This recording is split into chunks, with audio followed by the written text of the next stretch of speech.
శ్రీకాకుళం జిల్లా Mandasa road railway station సమీపంలో రైలు ప్రమాదం త్రుటిలో తప్పడంతో అందరూ ఊపిరి పీల్చుకున్నారు. ఒడిషా వైపు నుంచి విశాఖపట్నం వెళ్తున్న ఒక గూడ్స్ రైలు వెనుక బోగీల చక్రాలు అనుకోకుండా పట్టాలు తప్పాయి. అయితే సమయానికి రైల్వే సిబ్బంది స్పందించడంతో పెను ప్రమాదం తప్పింది. గూడ్స్ రైలు వెనుక చక్రాలు పట్టాలు వదిలి బయటకు రావటాన్ని గమనించిన రైల్వే సిబ్బంది తక్షణమే అప్రమత్తమయ్యారు. ఎలాంటి ఆలస్యం చేయకుండా వెంటనే రైలును నిలిపివేసి సమాచారాన్ని ఉన్నతాధికారులకు అందించారు. అనంతరం దెబ్బతిన్న ట్రాక్ ను బోగీలను పునరుద్ధరించే పనులను వేగవంతం చేశారు. సమయానికి సిబ్బంది స్పందించకపోతే పరిస్థితి మరింత తీవ్రంగా ఉండేదని ప్రత్యక్ష సాక్షులు చెప్పారు.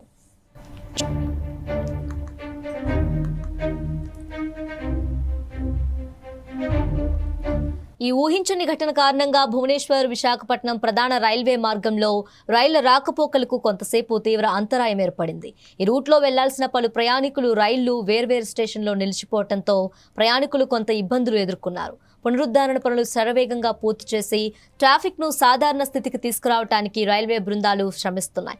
అసలు గూడ్స్ రైలు చక్రాలు పట్టాలు తప్పడానికి గల కారణాలపై రైల్వే అధికారులు ఇప్పటికే లోతుగా దర్యాప్తు ప్రారంభించారు.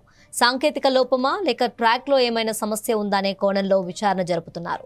సిబ్బంది సమయస్ఫూర్తి వల్ల ప్రాణ ఆస్తి నష్టం తప్పడంతో అందరూ ఊపిరి పీల్చుకున్నారు.